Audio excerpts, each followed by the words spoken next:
Congratulations, Glyza. Thank you, ate. I was here earlier. I didn't expect you were going to be this good. I mean, I've always thought you're a good singer, but I had no idea.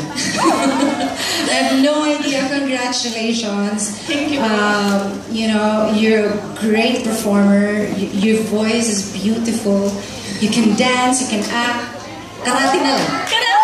Pwede rin next time. Karate, habang kumakanta, tapos nagluluto, sabay split sa pera. Pwede naman. Grabe ate, hanggang ngayon hindi pa rin talaga ako makapaniwala. Kanina nagre-rehearse tayo. Sabi ko na iba pa rin yung pakiramdam na makasamang kumanta ulit. Kasi yung last na kanta yata natin, Diva Days pa eh. 2010? 2010 ba? Parang, 2010. Parang ganun. Parang ganun.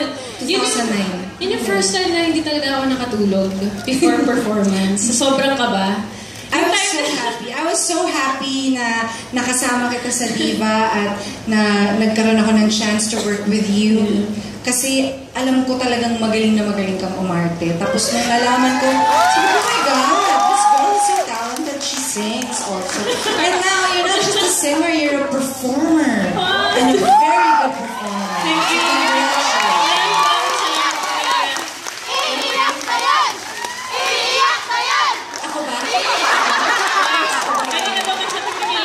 Sa pagpipigil ng emosyon ko. Hindi, syempre hindi pwede. Kailangan ko maging finesse at saka maayos. Hindi ko si Mr. Jim Pilas. Ako na lang. Pangit pa naman ako umiyak. Grabe, once again, thank you, ate. Thank you so much for Ladies and gentlemen, let's all be inspired once more by one of the beautiful voices in the Philippines or in Asia. Yeah, or in the world.